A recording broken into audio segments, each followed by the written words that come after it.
We're four friends with hot takes on food media. And we're here to review and recap all kinds of food shows in bite-sized seasons. Plus, virtual potlucks, cooking adventures, and food memes. Welcome to Pod Appétit Gourmet Takes.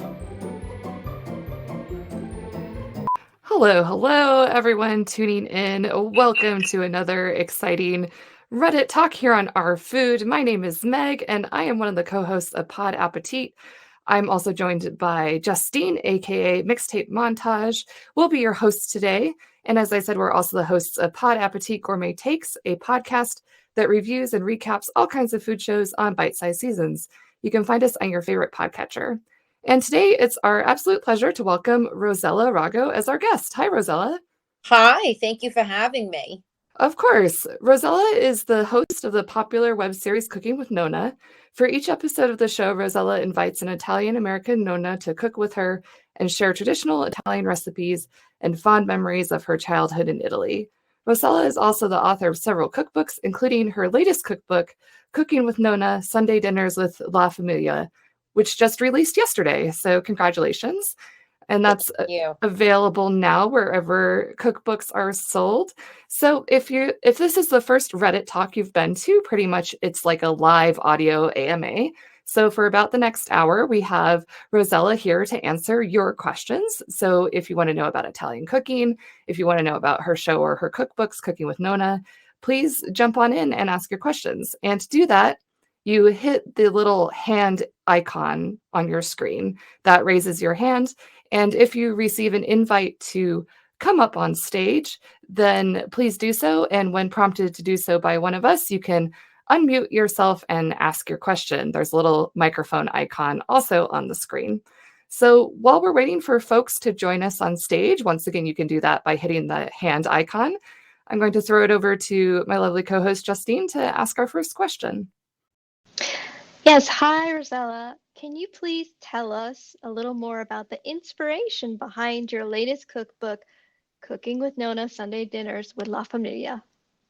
So Cooking with Nonna Sunday Dinners is kind of a love letter to my Italian-American upbringing. My first two books were very true to form, authentic Italian recipes from 30 different ladies. And while they were such amazing projects, I felt like I really wanted to do something that paid homage to my own Nonna, who's been in this country since 1964, and the way that she cooked and was influenced by this great country. And my personal heritage is Italian American. Both my parents are immigrants. And I grew up kind of seeing the world in such a specific way as most Italian American kids do in America.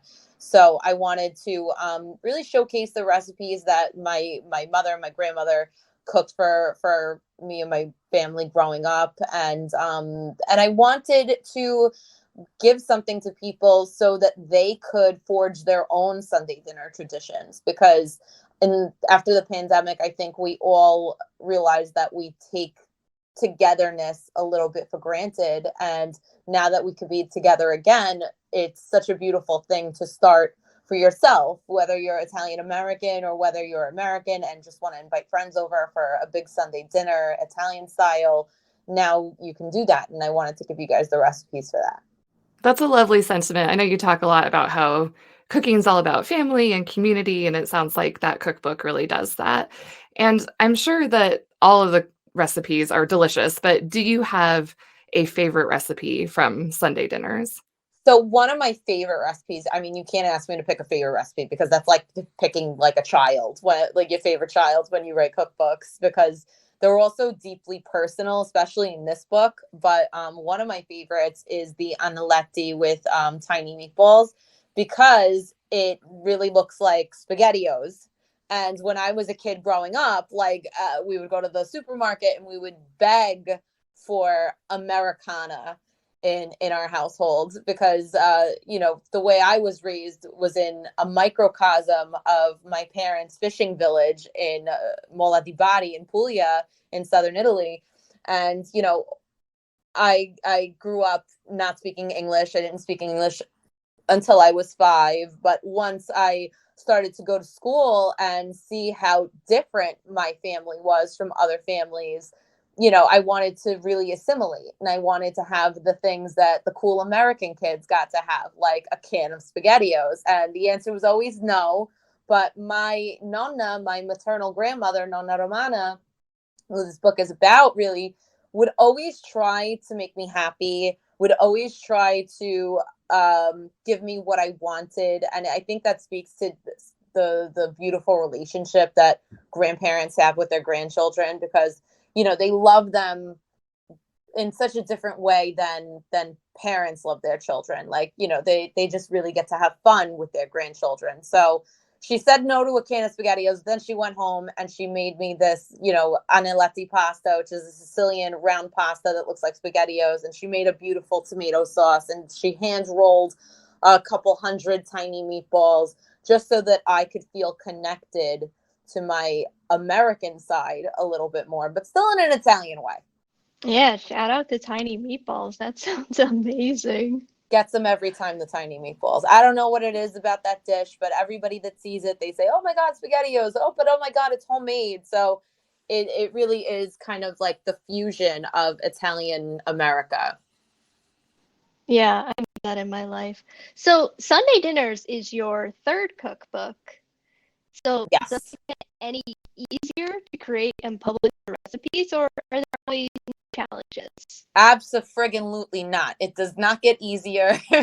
I always say that writing a book is like having a baby. And I mean, there's such a long gestation period from contract to the book is out on shelves. It's about 2 years. And I'm not sure if that's really typical for other authors. It's been my path, and each one takes so long and so much attention to detail, and it's such a process. Like for me, I like to write all my prose first, because my cookbooks are a little bit different in the sense that in the first two, there's stories, like biography stories of all the ladies that participated.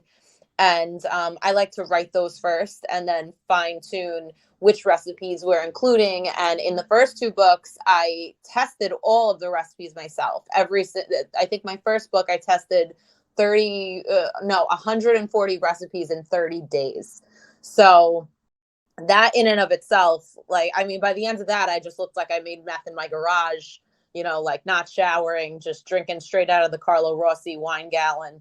There was some like dark day. Then some recipes really don't work, and then you can't make them work. And I will say that all of it, every challenge makes you better, makes you a better cook, makes you a better writer. In this book, I was really fortunate to be published by an imprint of HarperCollins. So there was money for recipe testing. But then I got to art direct the entire photo shoot, and that on its own is its own, mega project to undertake. So I think with each book, I learned so many different things, and it just really makes you better at what you do. It sounds really difficult. I'm sure all the work paid off, though. Are you going to make further cookbooks, or are you like 3 is good? I mean, I love the process. I always say, there's such a ceremony to them, and it's a roller coaster of feelings. Like at first you're so excited, you sign the contract, someone wants to publish you, it's so friggin' great. And then you're like, oh my God, I have to write this book. They wrote me a check. This is awkward. Then you're like, what am I going to put in it? Then you start the recipe testing. That's a whole crazy roller coaster by itself. Then you're like, oh my God, I'm never doing this again. This is so much work. And then the book comes out and it's in the world, and you get that warm, fuzzy feeling of, like seeing your baby, out there, and you're like, oh, I want to do it again. And like, you get all these crazy ideas. So I hope so. I mean, I hope that I get to. I mean, what people don't realize is that being published is such a privilege, and it's such an honor that people believe in your work enough to publish it and to put it out there for people to read. Totally. And like childbirth, you forget the pain. Yeah, I don't have any real kids. I only have book babies. So. All right, we do have a couple of listeners on stage. Tom was the first. Tom, if you want to unmute yourself and ask Rossella your question. Sure. What's your biggest struggle with things like motivation and even things like self-doubt or, feeling like maybe, oh, people aren't going to like this. Why am I even putting in all this effort? Like, how do you find that drive and that like confidence? Maron, Tom, what a question. I mean, I love this question because I think that it's such an important conversation to have, especially in this community of like influencers that I'm sort of a part of. And I hate that word. I hate that word influencers because I think it's stupid. Like, you're influencing someone to read something or buy something or eat something or whatever, something, to be interested in something. And I think, honestly, for me, it's been such a journey because I started back in 2009. I started making videos on YouTube. I mean, it was kind of like the dawn of the content creation era. Like, I'm 35 now. I'm dating myself, but it's like I'm older than Instagram. There were so few apps when I was just starting out. And for a long time, I was kind of unique in the sense that I wasn't a classically trained chef. I'm a home cook. I learned how to cook in a basement in Brooklyn with my grandmother. Nobody else was really doing what I was doing. And if they were doing it, they weren't doing it about Italian grandmothers. So honestly, I've struggled with like imposter syndrome since, I was 22 years old when I started this whole thing. And it gets a little bit easier when you accomplish things, when you accomplish your goals that you've set for yourself. It gets a little bit easier, but it's still a struggle because you see all these other people out there. It's so hard to not compare yourself to someone else who's doing the same thing that you're doing, especially now. There are a million people making Nonna content like I do. There are hundreds of people, thousands of people writing cookbooks that you think, oh, maybe theirs is better or whatever. But you have to just keep your head down and work. And I always look to my grandmother, my Nonna Romana, who came to this country with nothing. And the only thing she ever wanted to do was buy her own property, was earn enough money to buy her own property in her own country and go back. And she never, would stop and compare herself to other women like her who had done the same thing. She was a widow, but she was surrounded by other friends of hers who had husbands who had resources that she didn't have. And she never picked her head up to look around too much. And I think that's the secret, is that you have to just keep your head down and keep working. Because I imagine there were so many times where she would be, on the subway coming home from the Howard clothing factory in South Brooklyn, making $40 a week, feeling like she's never getting anywhere. And she never gave up. She just kept working really hard. And that's kind of what I do. When I was 29 when I published my first book, and I remember bringing it home to my family, and my parents, who are very hardworking people, always supported me, always believed in my dreams. I mean, my dad works with me very closely in our online shop, in our e-commerce business. And the thing about immigrant parents is that they're kind of never impressed with anything. And it could be really, really frustrating, because I remember showing them my first book all finished, and they looked through it and they said, wow, this is really beautiful. You did a really good job.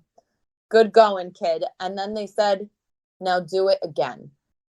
And I think you have to treat your career like that. You have to say that the top of every mountain is really just the bottom of another one. And you just can't rest on your laurels. You always have to be hungry for more. Well, thank you very much. That was a great answer. Sounds like you got a lot of both love from your family, and then also it sounds like you almost like absorbed a lot of like not just work ethic, but like, I don't know, like from your grandma. I'm trying to say you absorbed a lot of like almost energy from her, and like the way she operates in life is like almost how you have come to operate in life yourself. So that's kind of cool. Thanks a lot. Oh my God, my grandma is like Buddha. You know, she never gets upset. She never lets things bother her too much. She's very passive, and I'm neurotic. Like I'm like Woody Allen with a vagina. Like I'm like a neurotic mess most of the time. So thank you for even comparing me to her. But I try, because the only way to get by when there's so much competition is to not compete with anybody except yourself.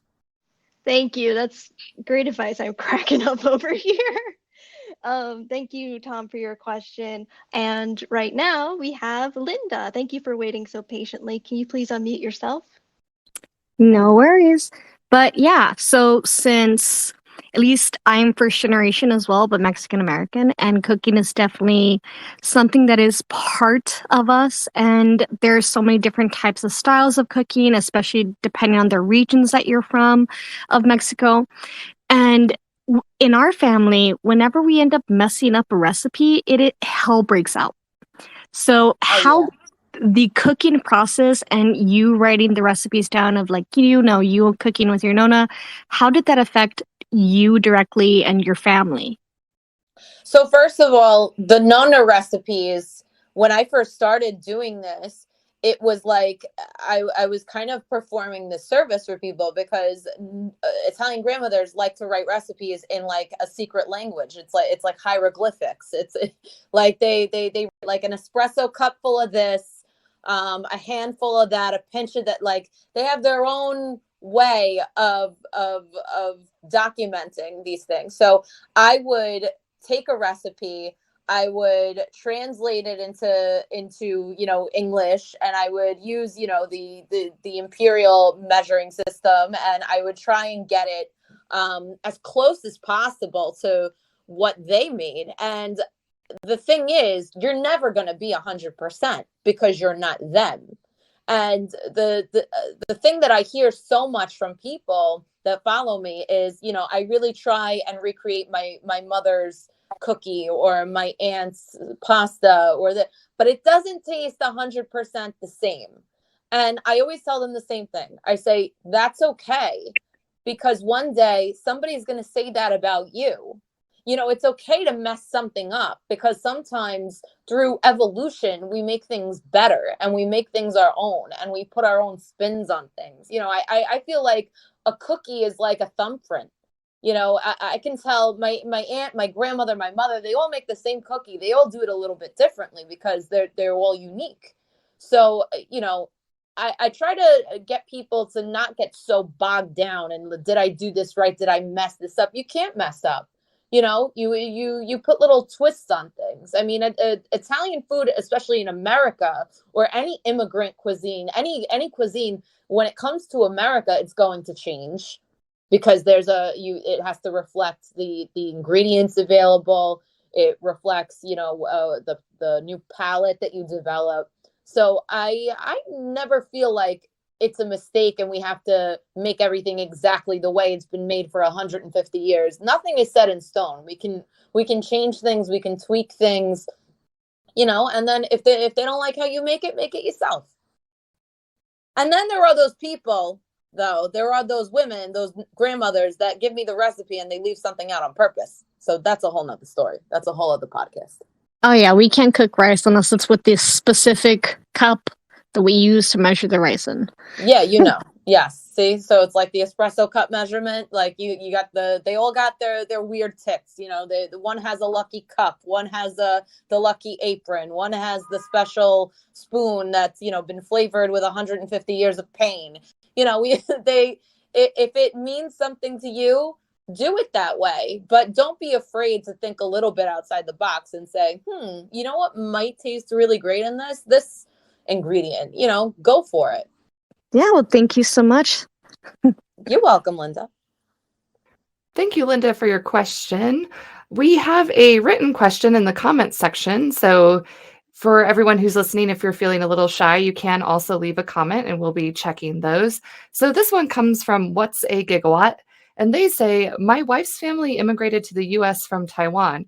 I'm so afraid to cook for her parents because her dad is such an excellent cook. What advice would you have for me who is just an average cook? Okay. So I hear this a lot. It's like, I'm afraid to cook for my in-laws. I'm afraid to cook for my girlfriend. She's a big food snob.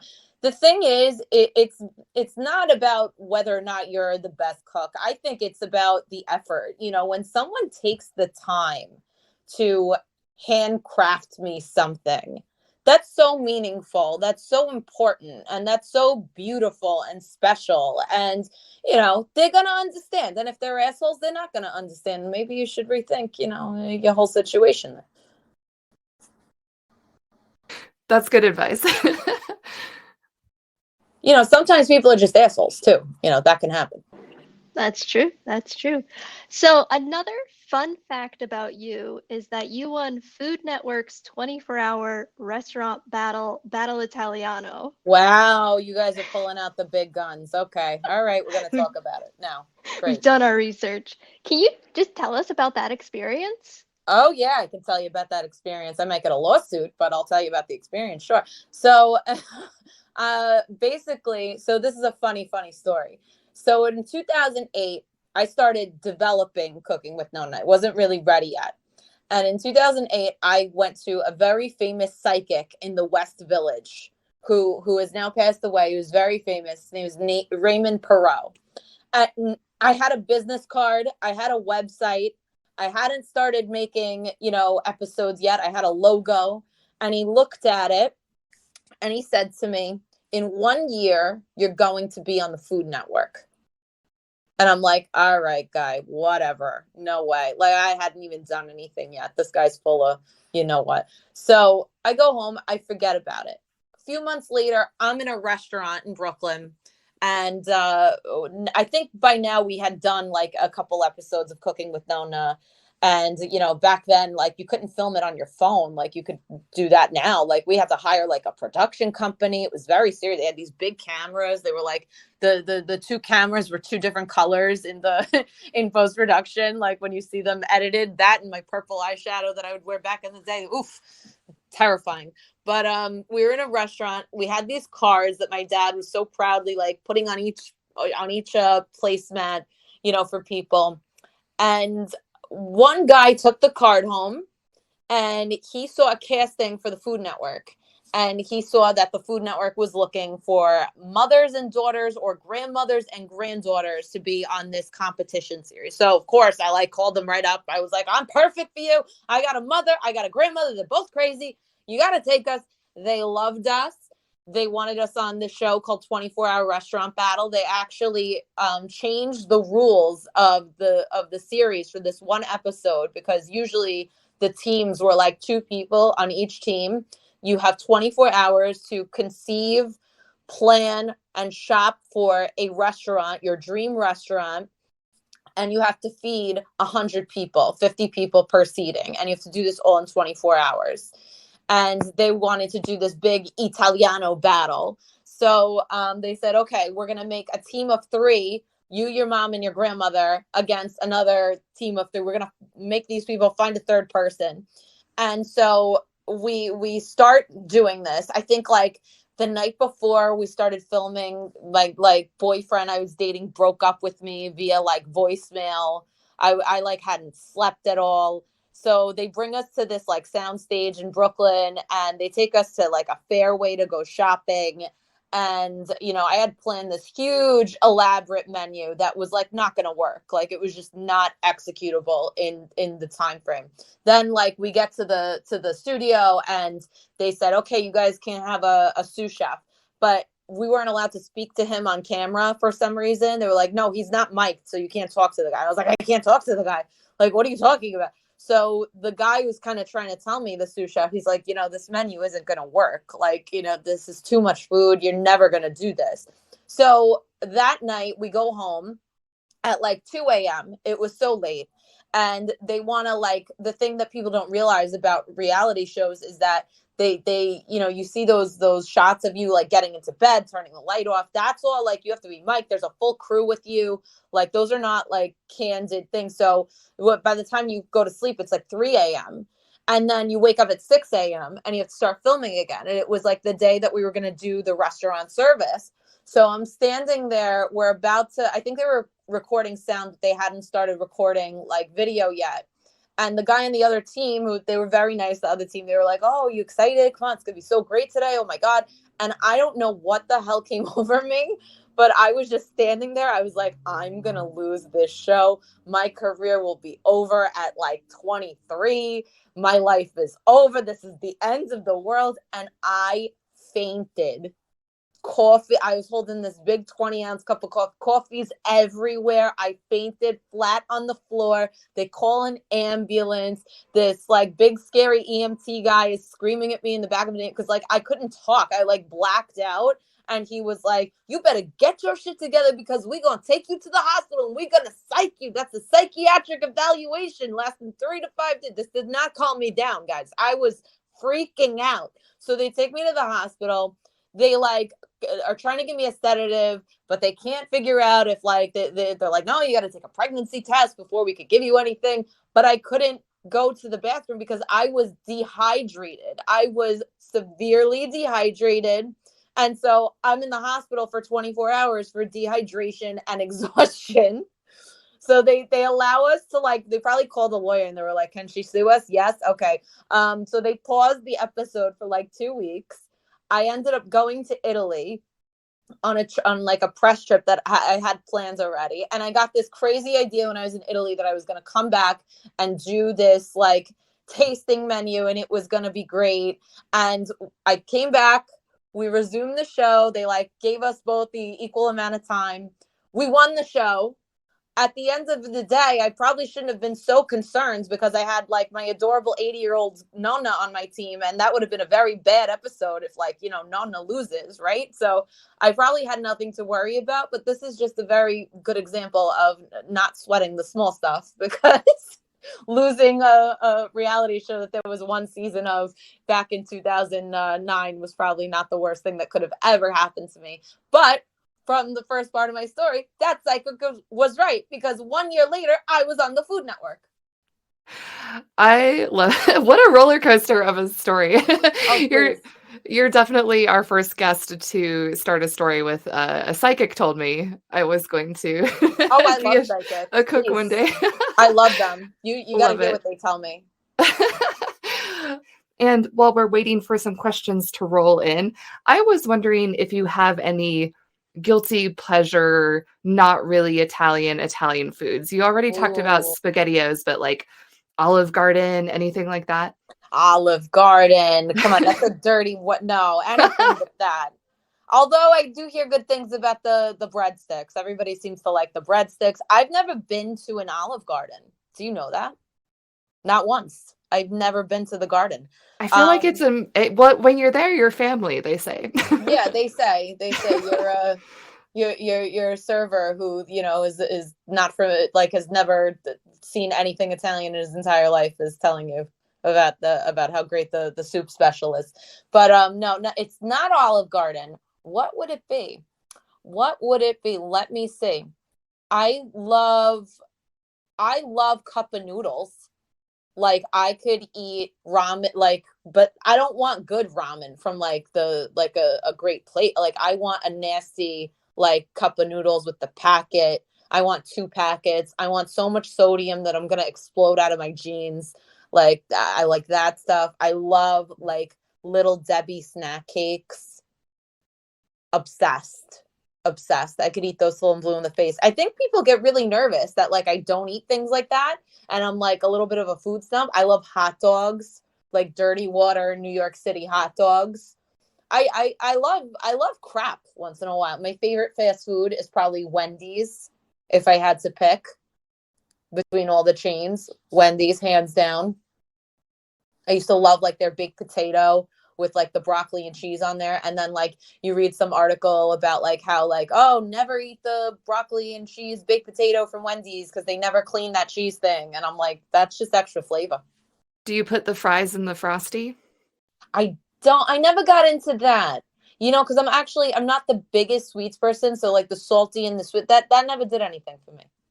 So what are some of your favorite Italian restaurants in Brooklyn? In Brooklyn. Okay. So I'm talking about red sauce Italian restaurants because like whenever somebody asks me, what's your favorite Italian restaurant? I was kind of like, well, that's like, a big genre with like subcategories because if I'm eating for traditional, true to form Italian food, you can't go to a restaurant that says we have Italian food, like, because they're probably not good. You got to go to a place that's like, I got a place where I want Tuscan food. I got a place where I want Sicilian food. I got a place where I want Pugliese food, which is the region that I'm from. But red sauce Italian restaurants, Brooklyn has them, and they got some of the best of them, in my opinion. My number one favorite red sauce joint in Brooklyn, Michael's of Brooklyn. You probably know them because they have like a very famous jarred sauce now that's in like 6 million stores across the country. They're fantastic. I mean, they're like, veal chop, they call it a smash job. And it like melts in your mouth. Then Gargiulo's in Coney Island, one of my favorites. We've had every single family party at Gargiulo's. My uncle was a waiter at Gargiulo's for like 50 years. He retired 3 times, but kept going back. Then we got, actually around the corner from where I live, we got Ortobello's. And that's just like Maron red sauce. Like it's 1.5 pounds of pasta on the plate. Everything takes forever there because everything is so freshly made. And they got one of the craziest like homemade cheesecakes. Then I got Il Colosseo, also in my neighborhood in Brooklyn. And I love it there because it's an old school like Sicilian trattoria. So it's a little bit more Italian than Italian American, but you're still going to get your classics there. Your parm, your pasta, very simple menu.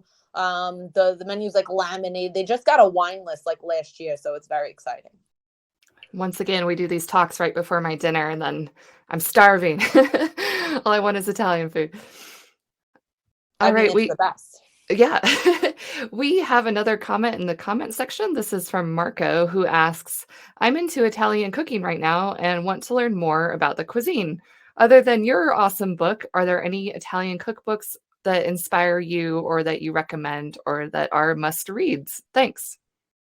So I really love the books by Marianne Esposito. And if you don't know who Marianne Esposito is, she's had the longest running Italian cooking show like in the world, like ever was. She's been on PBS forever with her show Ciao Italia. And she is just the sweetest. She's from Rhode Island. And her and her husband have been producing the show for, like 150 years. I mean, she's written so many books. I don't even know how many books she has, but all of them are super simple and easy to follow. And I love her because even when she makes something really complex, she's a Nonna too. So she always makes it look so easy and really executable. And I think when you're watching her or when you're reading her books, you just like come away with it like, I could friggin' do that. Like this sweet old lady does it. Like, why couldn't I do that? And she even has one book in particular called, I forgot exactly what the name is, but I could get it for you. It's a book where every recipe has 5 ingredients. And it's phenomenal, except 5 ingredients, except she doesn't count salt and pepper. But I thought that book was so great, especially for beginners, because, it can get a little crazy. You're looking at this ingredients list. It's like, where am I going to find pancetta? Where am I going to find guanciale, like pork cheek? Like, where am I going to find this or this or this? And she keeps it really simple, but still really authentic. So I love all Marianne Esposito's books. Great recommendations. Thank you. Now, we talked about this a little bit, but does your Nonna hold back any secrets to making certain recipes, or does she share everything with you? No, my Nonna don't gatekeep. She could now, especially now that she knows this is how we do it. She really wants to share with people, and she wants them to enjoy the food that she makes, as close to how she makes it as possible. And I don't gatekeep. I'm not like that. I want everybody to have success. Like, when our website cookingwithnonna.com has hundreds of recipes, one of the most successful recipes on there is our pizza rustica. Have you guys ever had a pizza rustica like for Easter? I don't think so. Can you describe it for us? Oh, you're missing out. So it goes by a few different names. It could be called pizza rustica, pizza gaina, pizza china, and these are all dialectial, colloquialisms, if you will, for the same thing. So it's like this pastry crust. It's like a pie, like the savory meat pie, and it's a pastry crust. Sometimes it's got a lattice on top, sometimes it doesn't. But the filling inside is like eggs and meats and cheeses, like eggs, salami, hard cheeses, soft cheeses. The real good one has basket cheese in it, mortadella cubed up. And it looks like something that's kind of difficult to make when you're looking at it. You're like, oh my God, there's a million ingredients. I got to make a crust. I gotta do this, and this. But on our website, it's one of the most successful recipes, and all the comments are always like, I made this for the first time and it came out amazing. And that's so important to me. When you're a recipe developer, when you're a content creator, what the people will align with your content if they can recreate it, especially. So that's so important. I would never want somebody to make something and say, like, I tried this and I wasted so much time and money on ingredients and it came out like crap. Like, that would break my heart. I really feel bad. Like when somebody says that, like, oh, this didn't work for me, I feel terrible because I have been there. I have been there in my kitchen, especially I think when I was writing my holiday book, this sweet Neapolitan lady, a friend of my mother, she gave me this baba rum recipe. A baba rum's this Neapolitan pastry that's soaked in rum, but you have to bake them first, and it's like a yeast dough.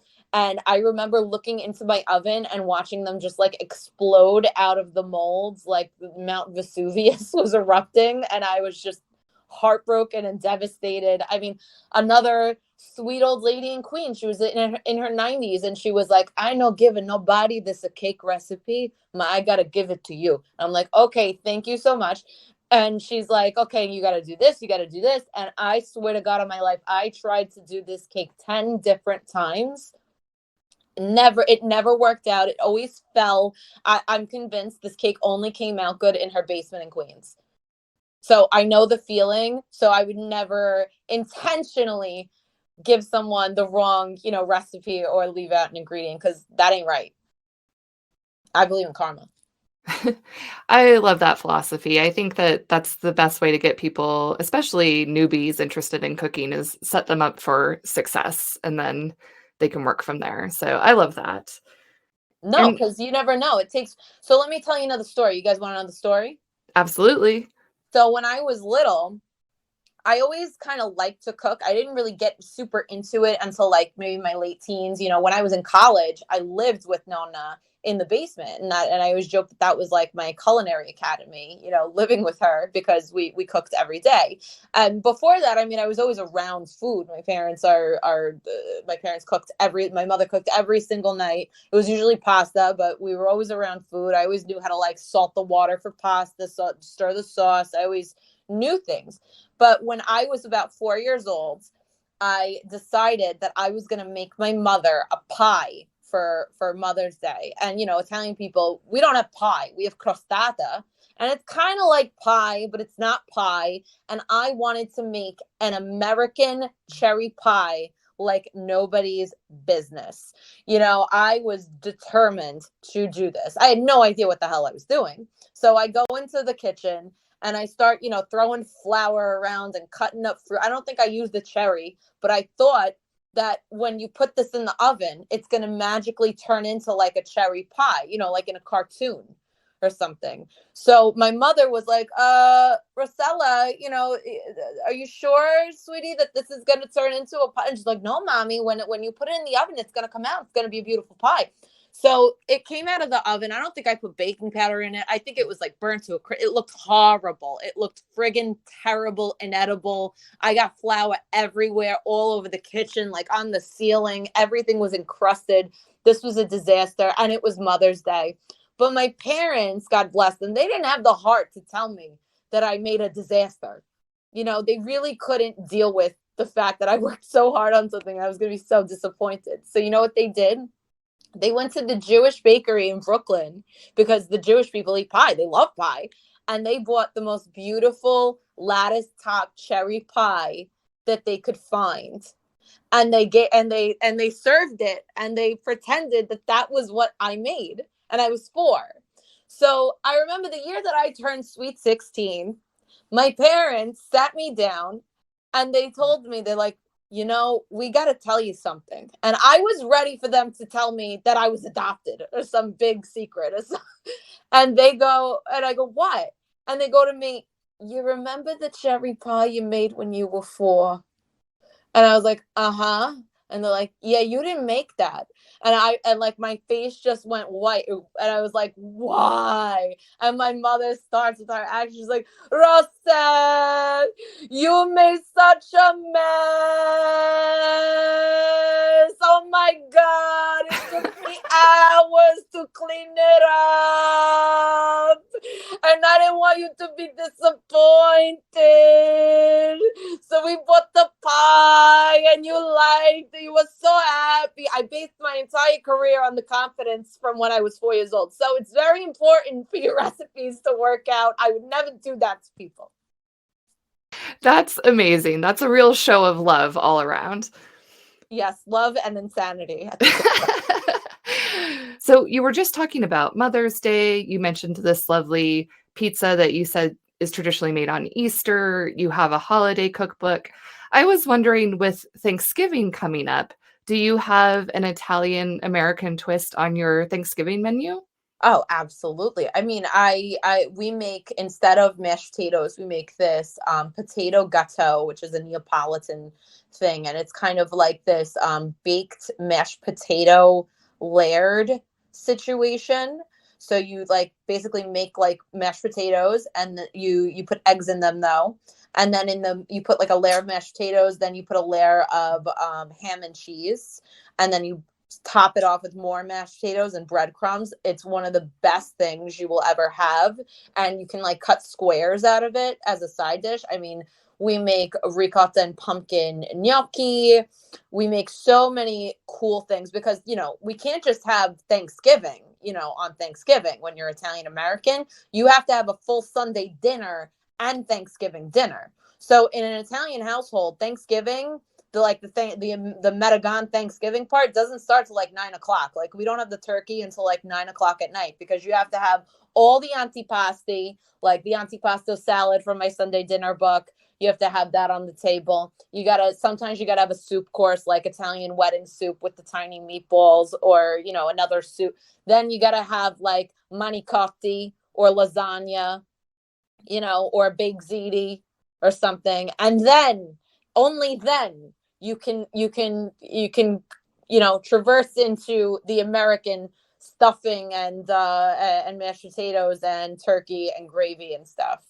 It's crazy. We're insane. We have a mental illness. That sounds like a party. I love it. And I remember when I was little, we would always try and sneak stovetop stuffing into the shopping cart at the supermarket. And like my parents would always get mad and take it out. So my brother and I would have to like work as a team, and I would have to like go buy it, or he would go buy it for me. And like he'd have to create a diversion while I like boiled the water to pour over the stovetop stuffing in the kitchen. Then I'd have to like sneak it onto the table and pretend that, somebody else brought it, like, but then they'd all eat it and they'd love it. Well, yeah, it's delicious. Right? So let's pretend that probably there's somebody in our audience today who's never cooked Italian food before. So what recipe do you think they should start with, and what advice would you have for them? So I would start by making sauce. Nothing crazy, just a plain like tomato and basil sauce, because if you could do that well, you can eat really well. And I don't care if you want to do like a fresh cherry tomato sauce, or like a sauce that you make with like tomato puree or the canned crushed tomatoes or whatever, what have you. The important thing to understand is the fundamentals of sauce, because when you understand the fundamentals of sauce, you can build on that foundation. My gripe with sauce and the way people make sauce is that they do too much to it. And it's a crime, because you really want to be able to taste the ingredients. Sauce should really be extra virgin olive oil, garlic or onions, except in a marinara. Sometimes you put both, sometimes. And then you let that brown a little bit, or you let the onions get soft. Then you add your tomato product. If you're using fresh, you're using canned, jarred, whatever. Then you add a little bit of salt and maybe a little bit of water to like rinse out the can. And then you add some basil. And then you leave it the hell alone. You don't do anything else to it. When people start getting crazy with the dried parsley and the oregano and the sugar and the baking soda or whatever for the acidity that's not even there, that they have phantom acidity, some people. I don't understand. I never put sugar or whatever, because especially if you're using a canned or a jarred tomato product, first of all, those are all monitored for acidity. Like those tomatoes, when they're grown, there's literally a guy with a little white coat that goes around monitoring the acidity of these tomatoes. They're not acidic. They're picked at the height of their freshness. So they don't need anything else to like neutralize the acid. I swear to God, some people are tasting acid that is just not there. And then don't cook it for hours and hours and hours and hours if there's no meat in the sauce. The reason that we have this idea of cooking a sauce is something that takes all day, is because everybody's thinking of like a ragu sauce with meat on the bone inside. And that, yes, you need hours to, tenderize the meat and make it, break apart and fall apart, because you don't want tough meat in your sauce or anything. But a sauce that has no meat in it, maybe 20 minutes, 30 minutes, if we're being generous, because any more than that, all you're doing is evaporating water. And then when you're evaporating water, you're making the sauce really thick. And that's when you're going to get that acid on top, that agita. Do you guys know what agita is? Is it like the bubbling? So agita is like an Italian-American colloquialism for acid. Like you're going to get acid in the sauce from cooking it too long and making it too dense and thick and whatever. So then you get agita, you get acid in yourself. And, that's no good. So it's like master the art of the sauce, and then you go from there. Because once you make a beautiful tomato sauce, you add your pasta to it. Always, always, always finish your pasta in the sauce. Never cook pasta and put sauce on top of it. You really want to be able to toss your pasta in a sauce for like 1 to 2 minutes. Marries all the flavors. A little bit of starch is going to release. Add a little pasta water, if it looks a little dry. And that is the most beautiful meal you could make for anybody. Start with that.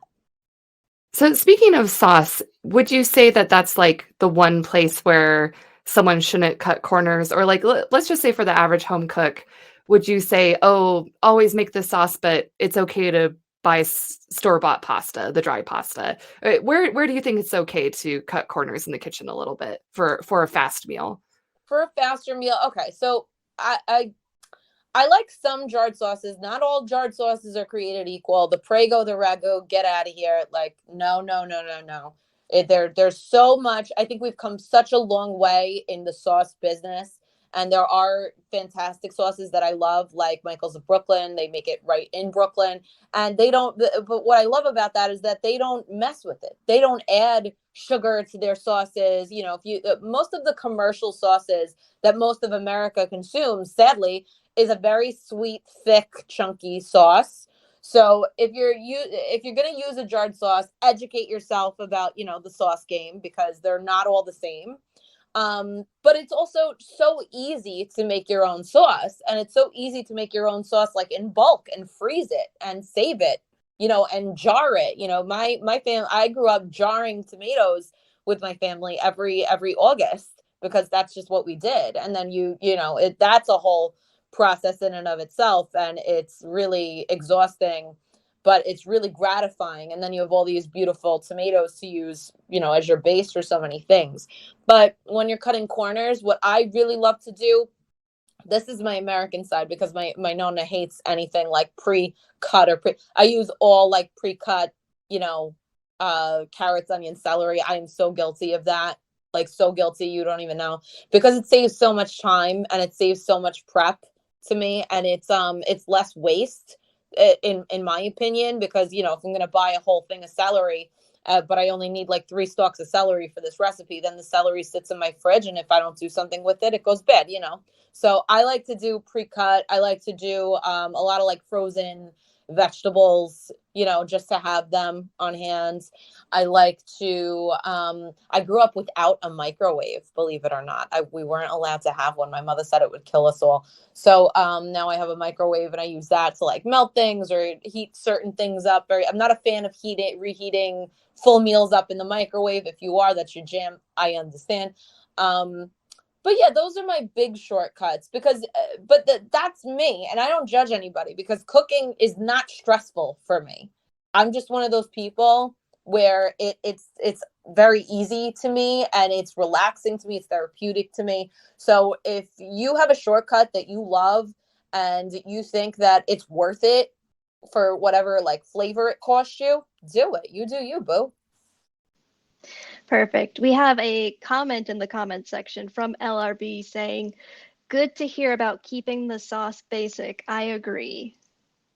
Yeah, I mean, I feel like when I make people such a basic sauce and, I don't cook it for hours and hours and they finally taste the difference, it's like, it's like when a blind person can see, like you can tell that they've never had, just a pure natural sauce before. And it tastes so different than a crappy jarred sauce or a sauce made by somebody that doesn't know what they're doing, that a dish of spaghetti with tomato and basil sauce done well is a beautiful thing. It's an experience, even in its simplicity. I think all those simply executed dishes like spaghetti, garlic and oil, or anything like that, like a carbonara or something with very few ingredients. It's all about technique and execution because there's so few ingredients in them that you can't mess it up in a lot of ways, but you have to kind of hone your skills with them. I was wondering, is there a certain dish that you would consider like your signature dish? Something where you're having friends over for dinner and they're all secretly hoping that you'll make fill in the blank.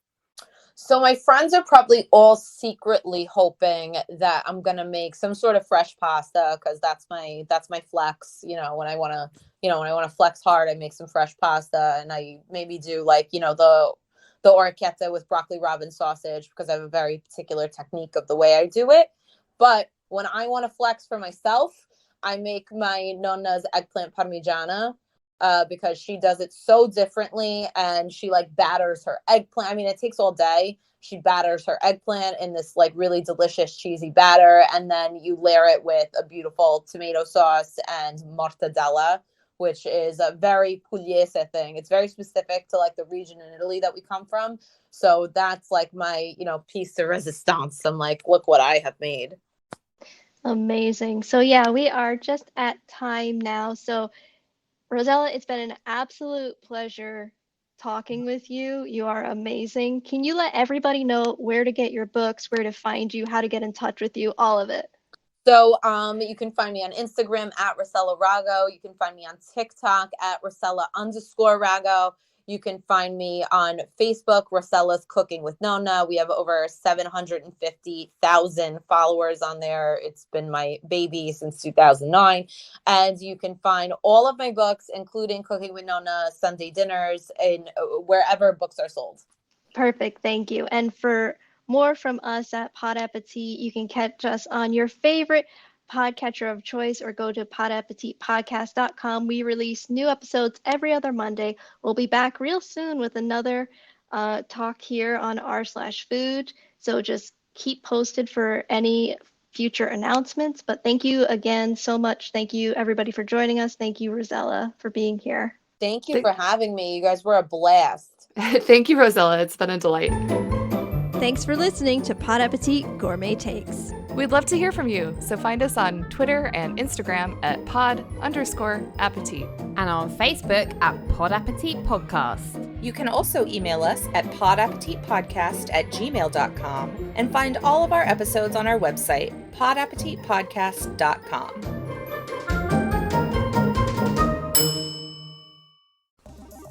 Hi, I'm April. And I'm Steph. We're the hosts of The Thirst, a pop culture podcast that examines TV, film, music, books, celebrity culture, and pretty much anything in between. Each episode, we pick our favourite pop culture news to discuss.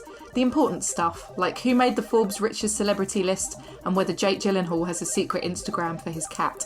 We also review the things we've been loving or hating recently, such as the newest Netflix miniseries or the latest instalment in a certain world-dominating comic book universe. And we always make room for a deep dive into the pop culture that defines all of us, whether that's our favourite high school movies, most memorable music videos, or the life-defining Hollywood kisses. There's also a lot of room for thirsty takes on extremely attractive celebrities. A lot. Listener participation is advised. You can download our episodes from wherever you listen to your podcast, iTunes, Stitcher, and Spotify included. And make sure you follow us on Twitter @TheThirst, Instagram @TheThirstPod, and by searching The Thirst on Facebook.